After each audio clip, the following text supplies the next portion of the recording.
स्वागत है आप सबका अपने इस YouTube channel KVS academy for BSBA में। हम ज़्यादा समय व्यतीत मत करते हुए सीधे पॉइंट पर आते हैं।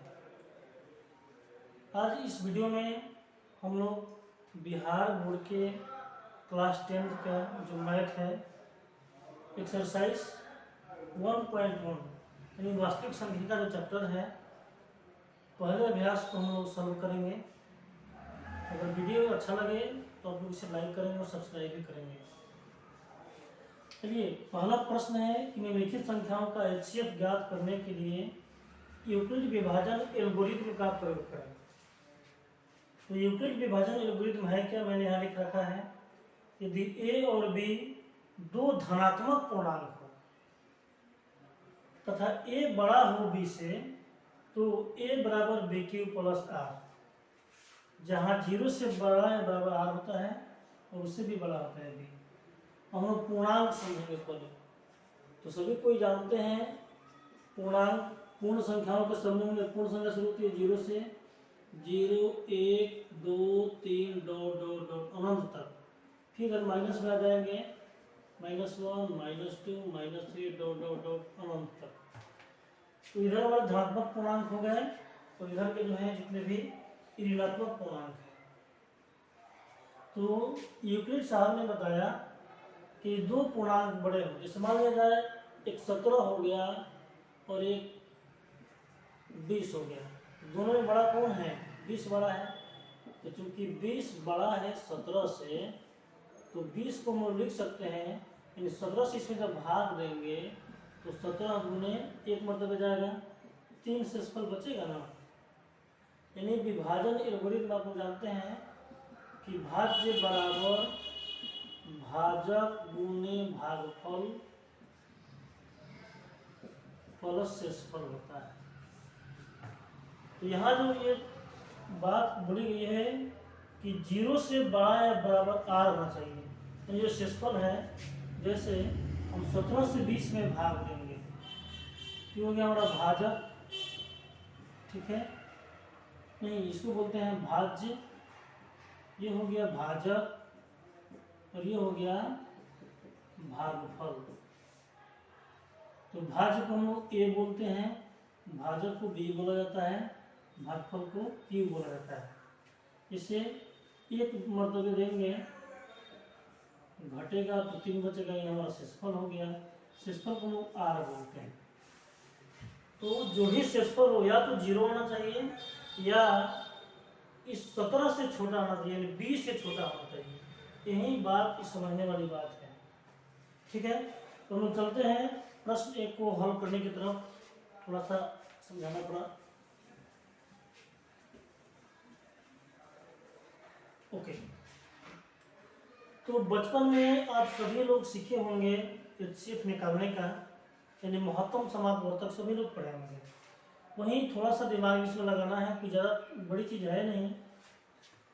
जैसे इनके अनुसार एक नंबर जो है 135 है और 225 है। तो जो बड़ी संख्या है उसको A मान लेना है, जो छोटा होगा उसको B मान लेंगे, बस इतना ही ध्यान रखना है। तो माना A बराबर 225 और B बराबर 135। देखिए, जितने भी टीचर हैं सभी लोग अपने अपने भाषण में अलग अलग तरीके से थोड़ा बताएंगे, इससे घबराना नहीं है। बाकी रास्ता एक ही होता है। तो बड़ी संख्या को हम लोग A मानेंगे, छोटी संख्या को B मानेंगे। अब चूंकि यूक्लिड विभाजन प्रमेयिका से उन्होंने क्या बोला है कि A बराबर BQ प्लस R, जहाँ 0 से बड़ा या बराबर R होना चाहिए और इससे भी बड़ा B होना चाहिए। तो एक तो हम लोग 225 मान रहे हैं, 225 यहाँ लिखेंगे, B के जगह पर 135 मानेंगे गुणे, और Q कितना आएगा तो वहीं बचपन वाला नियम लगाएंगे। इससे भाग देते थे हम लोग, 135 में भाग देंगे 225 में महत्तम निकालने के लिए। एक बार में जाता था ना, यहाँ घटेगा तो 0, 90 हो गया, यानी 135 गुणे 1 लिख देंगे, प्लस शेषफल कितना है R का मान 90, तो यहाँ 90 लिख देंगे। फिर इस 135 को यहाँ लिखेंगे, फिर 90 को लाकर यहाँ लिखेंगे। अब देखिए, और फिर 90 से भाग देते थे 135 में, याद कीजिए बचपन में। फिर एक मरतबे जाएगा, 90 घटेगा तो 5, 13 में से 4 9, 45 शेष बचेगा। यानी 90 गुणे फिर एक लिख सकते हैं, क्योंकि यहाँ जितना मतलब आएगा वो वहीं लिखेंगे। प्लस शेषफल कितना बच गया 45, तो 45 लिख देंगे। फिर अभी जीरो नहीं आया है, क्या करते थे बचपन में, जब तक यहाँ जीरो नहीं आ जाए शेषफल तब तक हम आगे बढ़ते जाते थे। सेम वही प्रक्रिया भी यहाँ भी करना है। फिर 45 से भाग देंगे 90 में, इस बार तो 2 मरतबे जाएगा और पूरा पूरा जीरो आ जाएगा। यानी इस 90 को फिर यहाँ लिखेंगे, 45 को फिर यहाँ लिखेंगे, गुणे 2, जीरो आ गया। तो चूंकि r का मान अब जीरो आ गया, यानी जो शेषफल था जीरो हो गया, इसीलिए HCF 135, 225 बराबर 45 से कटा है, तो यही हमारा 45 आंसर हो जाएगा। एकदम सिंपल सा है, ठीक है। इसी तरह सब 2 नंबर 3 नंबर भी बना लेंगे। बढ़ते हैं नेक्स्ट प्रश्न की तरफ।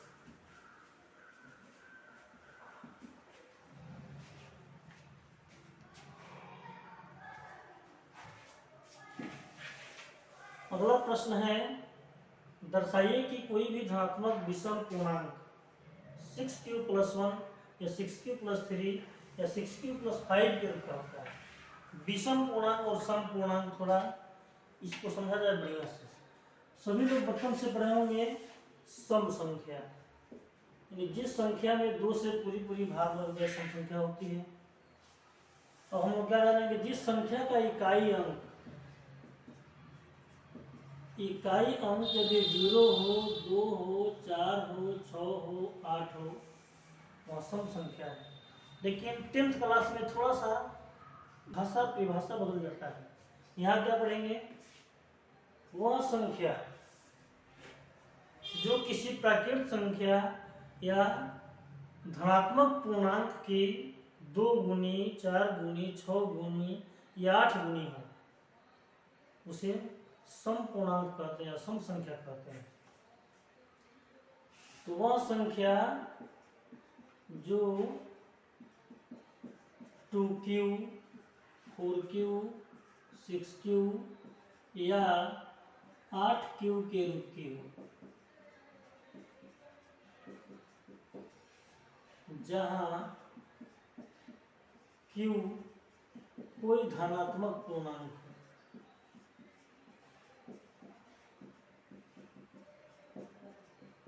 उसे क्या बोलेंगे, सम संख्या बोलेंगे।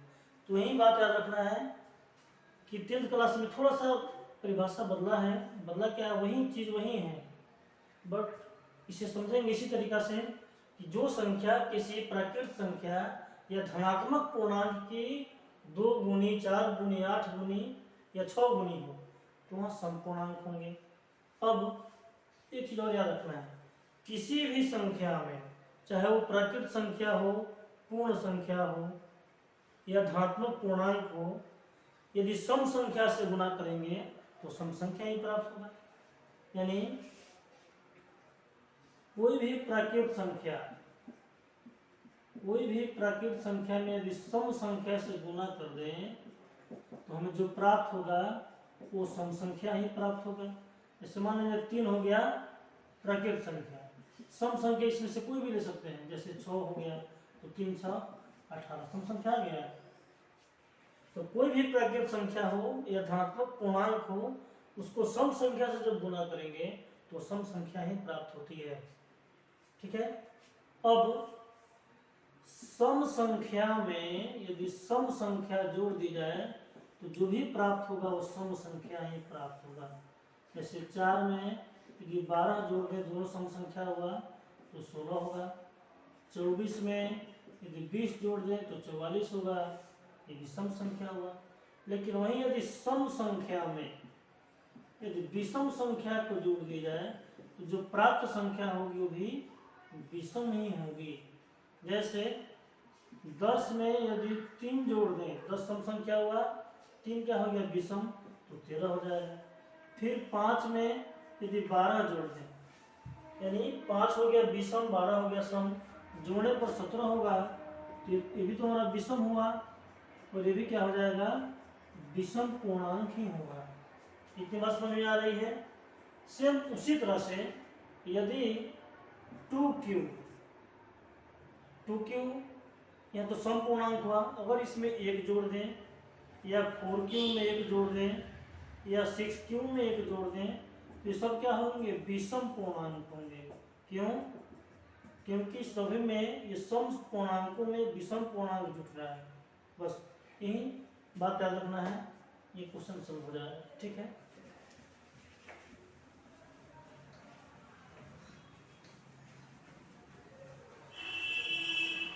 तो प्रश्न ये था कि दर्शाइए कि किसी धनात्मक विषम पूर्णांक का वर्ग, तो नहीं, विषम पूर्णांक 6q + 1 या 6q + 3 या 6q + 5 के रूप का होता है। तो सबसे पहले माना ए कोई धनात्मक पूर्णांक है, कितना मान लेंगे, माना ए कोई धनात्मक पूर्णांक है। ठीक है, फिर माना b = 6। क्यों मानेंगे 6? क्योंकि प्रश्न में 6 से ही शुरू कर रहा है, इसीलिए 6 ही मानेंगे। तो चूंकि यूक्लिड विभाजन प्रमेयिका से मैं बार बार लिख नहीं रहा हूँ, बड़ा बड़ा हो जाएगा, a = bq + r, जहाँ 0 से बड़ा या बराबर r और इससे भी बड़ा क्या होता है, b, यानी b का जो मान है वो r से बड़ा होगा। तो जब r जब बड़ा है b से, नहीं b जब बड़ा है r से, तो r b से छोटा होगा, इसीलिए r का मान कितना हो जाएगा, 6 से छोटा, यानी 0 हो जाएगा, 1 हो जाएगा, 2 हो सकता है, 3 हो सकता है, 4 हो सकता है, 5 हो सकता है। क्यों? क्योंकि r का जो मान है b से छोटा ही लेना है। ठीक है, इसलिए a का मान कितना हो जाएगा, b की जगह पर bq है तो 6q + r, ये तो हो गया हमारा इस प्रश्न के अनुसार। ठीक है, अब यदि r का मान हम 0 रखेंगे, क्योंकि 5 मान आया है, सभी मान को हम बड़ी रख सकते हैं, तो a का मान कितना हो जाएगा, a क्या है 6q, तो 6q + r का मान 0 रखेंगे तो 0 रखेंगे। अब किसी भी संख्या में 0 जोड़ने पर उतना ही प्राप्त हो जाएगा, तो ये 6q हो गया। अब देखेंगे 6 क्या है, एक सम संख्या, और ये कोई भी संख्या हो, तो सम संख्या से किसी भी संख्या में गुना करने पर यह क्या हो जाएगा, सम पूर्णांक ही हमें प्राप्त होगा। ठीक है, अब यदि r का मान हम लोग 1 रखें, तो a का मान कितना हो जाएगा, इसे मान बैठाएंगे तो 6q + 1 हो जाएगा। यानी ये क्या हो गया, सम पूर्णांक में विषम पूर्णांक जोड़ रहे हैं, तो सम प्लस विषम बराबर क्या होगा, विषम, ये हो गया विषम पूर्णांक। ठीक है, फिर यदि r का मान हम लोग 2 रखते हैं, तो ये का मान क्या हो जाएगा, 6q + 2। अब सम पूर्णांक में सम जोड़ेंगे तो सम ही हमें प्राप्त होगा, यानी सम पूर्णांक। फिर यदि r का मान हम 3 रखेंगे, तो ये का मान 6q + 3 हो जाएगा, यानी फिर सम में विषम जोड़ रहे हैं तो विषम ही प्राप्त होगा।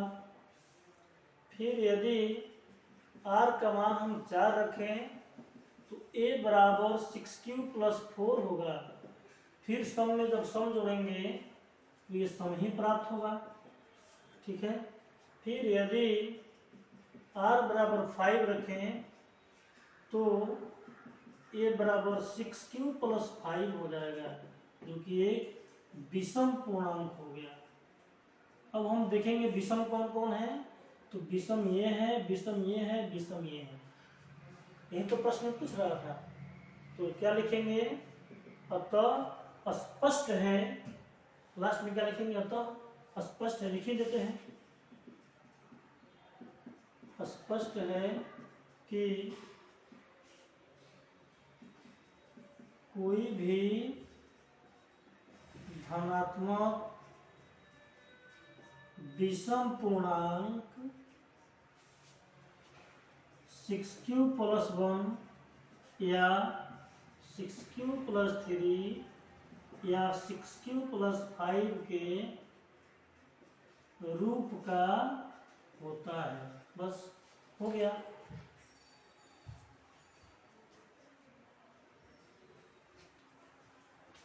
ओके, तो बढ़ते हैं हम अगले प्रश्न की तरफ।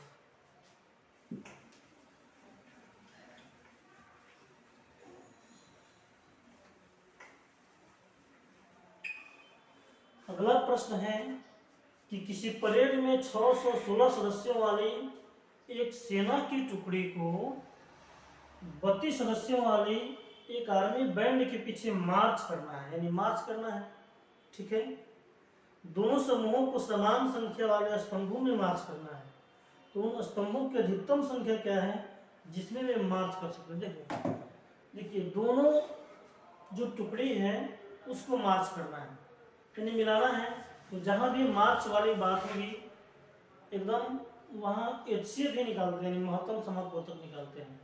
तो क्या लिखेंगे, स्तंभों की अधिकतम संख्या बराबर क्या, HCF 616 और 32, यानी 32 और 616 का हम HCF निकालेंगे, हो जाएगा, आंसर आ जाएगा। ठीक है, और हम निकालते हैं 32 और 616। एक मतलब देंगे 32 घटेगा 11 में 2 गया 9। ठीक है, ये 5 में से 3 गया 2 6, 9 मतलब जाएगा 9 गुना 18, 9 27 से 28, 16 में से 8 गया 8, कट गया। तो चूंकि 616 को क्या लिख सकते हैं, 32 गुने 19 प्लस शेषफल कितना बच गया 8।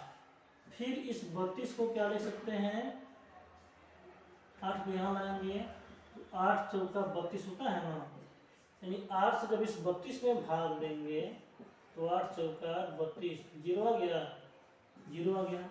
तो चूंकि r बराबर 0 यानी शेषफल का मान 0 आ गया, इसीलिए HCF 616 और 32 कितना हो जाएगा, 8 से कटा है तो यही 8, यानी स्तंभों की अधिकतम संख्या कितनी हो जाएगी, तो 8। ठीक है, अगला प्रश्न है, यूक्लिड विभाजन प्रमेयिका का प्रयोग करके दर्शाइए कि किसी धनात्मक पूर्णांक का वर्ग किसी पूर्णांक m के लिए 3m या 3m प्लस 1 के रूप में होता है। इसमें क्या करना है, वर्ग, वर्ग का मतलब होता है स्क्वायर, वर्ग का मतलब स्क्वायर। जैसे एक्स स्क्वायर का मतलब x से x में गुना, वाई स्क्वायर का मतलब y से y में गुना। ठीक है, तो इस प्रश्न में ये आएगा a प्लस बी का होल स्क्वायर वाला सूत्र लगेगा। ठीक है, जैसे इसका सूत्र होता है a का square plus 2ab plus b का स्क्वायर। ठीक है, अब इसी तरीका से हम 3m प्लस 1 का होल स्क्वायर यदि निकालें, एग्जाम्पल के तौर पर हम बता रहे हैं, तो इसको क्या करेंगे, a मान लेंगे और इसको b मान लेंगे। a का स्क्वायर है सूत्र में, तो 3m का स्क्वायर लिखेंगे प्लस 2ab है तो 2 गुने ये 2ab का मतलब होता है 2 गुने a गुने b। ठीक है, तो 2 गुने a की जगह पर 3m लिखेंगे और b की जगह पर इस 1 को लिख देंगे। ठीक है, तो यहाँ तो क्लियर हो गया। फिर अब प्लस b स्क्वायर भी लिखना है, तो प्लस 1 का स्क्वायर, तो 3m का स्क्वायर यानी 3 से 3 में गुना करेंगे तो 9 हो जाएगा, 9m स्क्वायर, 2 तिहाई 6 में 1 से गुना करें तो 6 होगा, 6m हो गया। 1 का स्क्वायर 1 होता है। ठीक है, यदि स्क्वायर निकालना नहीं आता हो तो मैं स्क्वायर निकालने का वीडियो बना दूंगा। स्क्वायर, स्क्वायर रूट यानी घन, घनमूल, वर्ग और वर्गमूल दोनों का वीडियो मैं एक ही वीडियो में बनाकर डाल दूंगा। ठीक है, तो इस कॉन्सेप्ट को याद रखना है क्योंकि यही कॉन्सेप्ट इस प्रश्न में यूज होगा। ठीक है, बढ़ते हैं हम प्रश्न को हल करने की तरफ। इसमें कॉन्सेप्ट क्या था, a प्लस बी का होल स्क्वायर बराबर या x प्लस वाई का होल स्क्वायर बराबर X square plus Y square plus 2xy, किसी भी तरीके से लिखेंगे बात वही है, या X square plus 2xy plus Y square, इस तरह लिख सकते हैं, कोई दिक्कत नहीं है, यही याद रखना है बस। तो यूक्लिड विभाजन प्रमेय का प्रयोग करके दर्शाइए कि किसी धनात्मक पूर्णांक का वर्ग किसी पूर्णांक m के लिए 3m या 3m प्लस 1 के रूप में होता है। तो सबसे पहले क्या करेंगे, माना a कोई धनात्मक पूर्णांक है, धनात्मक पूर्णांक है, लेकिन एक जोड़ याद रखना है कि यूक्लिड विभाजन प्रमेय का प्रयोग करना ही करना है इस प्रश्न में।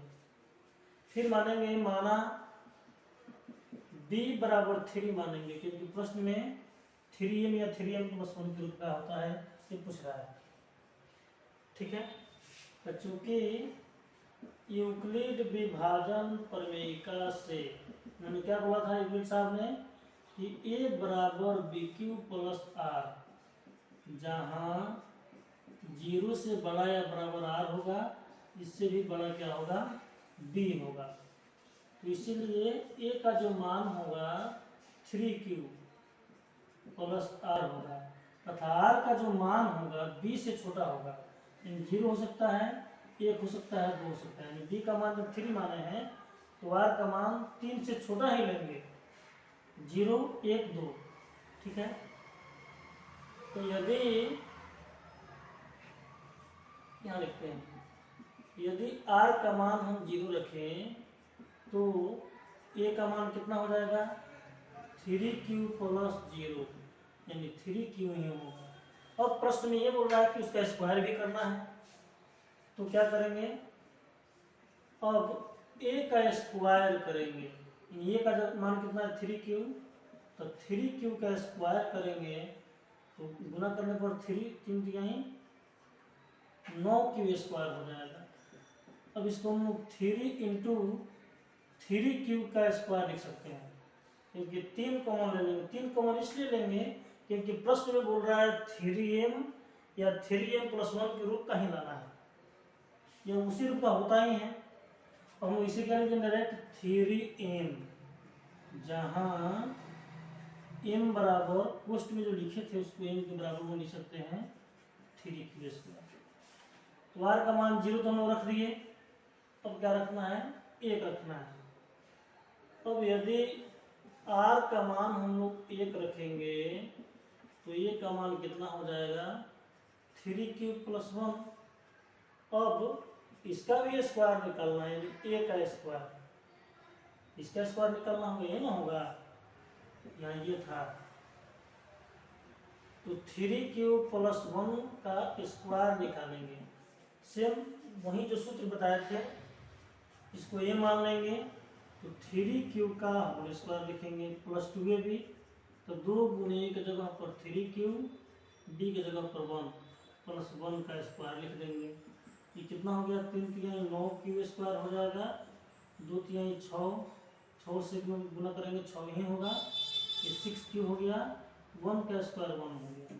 अब देखिए इस सभी पदों में 3 से तो भाग रहेगा नहीं, तो क्या करेंगे, इस 2 को अलग कर लेंगे, यानी इस दोनों में से अगर 3 से भाग देंगे दोनों पदों में, तो ये 3 तिहाई 9 यानी 3q स्क्वायर हो जाएगा, ये 3 दूनी 6 तो 2q हो गया प्लस 1। अब ये हो गया, इस सभी को जगह पर हम m लिख लेंगे, और ये प्लस 1 है तो प्लस 1, क्यों, जहाँ m बराबर क्या लिखेंगे, इस पुष्ट वाले को जो लिख लेंगे 3q स्क्वायर प्लस 2q, ठीक है।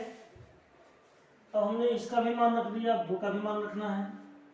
तो अब यदि r का मान हम 2 रखेंगे, तो नीचे लिखते हैं, यदि r का मान 2 रखेंगे तो ये का मान कितना हो जाएगा, 3q प्लस 2 ही ना होगा। अब इसका भी स्क्वायर निकलना है, यानी a का स्क्वायर निकालेंगे, यानी 3 प्लस 2 का स्क्वायर निकालेंगे। तो 3 का स्क्वायर प्लस 2ab, तो 2 गुने 3 गुने 2 प्लस 2 का स्क्वायर, 2 का स्क्वायर, इसका स्क्वायर फिर 9 स्क्वायर हो जाएगा।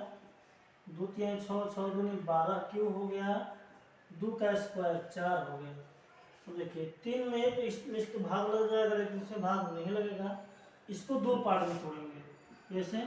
तो 9 स्क्वायर लिख लेंगे, 12 लिख लेंगे।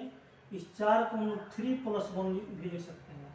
अब इस सबको एक घर में यदि लिख दें, अब इस सभी पदों में 3 से भाग कर सकते हैं। 3 कॉमन लेंगे तो हो जाएगा 3 स्क्वायर, 3 चौका 12, 3 एकम 3 प्लस 1 बराबर 3m प्लस 1, जहाँ m बराबर पोस्ट में जितना भी था 3 स्क्वायर प्लस 4 प्लस 1। ठीक है, तो हमने देखा कि जितना भी इस प्रश्न को हम लोग हल किए वो इसी रूप का रहा, या तो 3m के रूप का दे रहा है जैसे यहाँ आया है, नहीं तो 3m प्लस 1 के रूप का आ रहा है।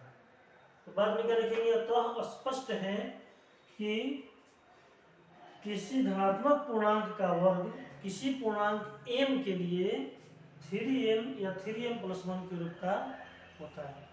ठीक है, उसी तरह यह है घन वाला। बढ़ते हैं इस प्रश्न की तरफ। घन का मतलब क्यूब, यानी होल क्यूब निकालना है इसमें। तो होल क्यूब का मतलब 3 बार गुना होता है, स्वयं में 3 बार गुना। जैसे x का क्यूब है तो इसका मतलब x गुने x गुने x।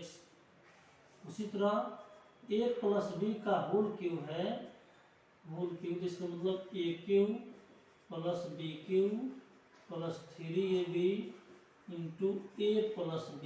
ये वाला सूत्र इसमें यूज होगा। बोल रहा है यूक्लिड विभाजन प्रमेयिका का प्रयोग करके दर्शाइए कि किसी धनात्मक पूर्णांक का घन 9m प्लस 1 या 9m प्लस 8 से अच्छा होता है। तो सबसे पहले फिर क्या मानेंगे? माना a कोई धनात्मक पूर्णांक है, a कोई धनात्मक पूर्णांक है। फिर माना b बराबर, इसमें 3 लेंगे क्योंकि 9 लेंगे तो ज़्यादा बड़ा हो जाएगा, क्योंकि 3 का गुणज है 9, इसलिए 3 ही लेंगे।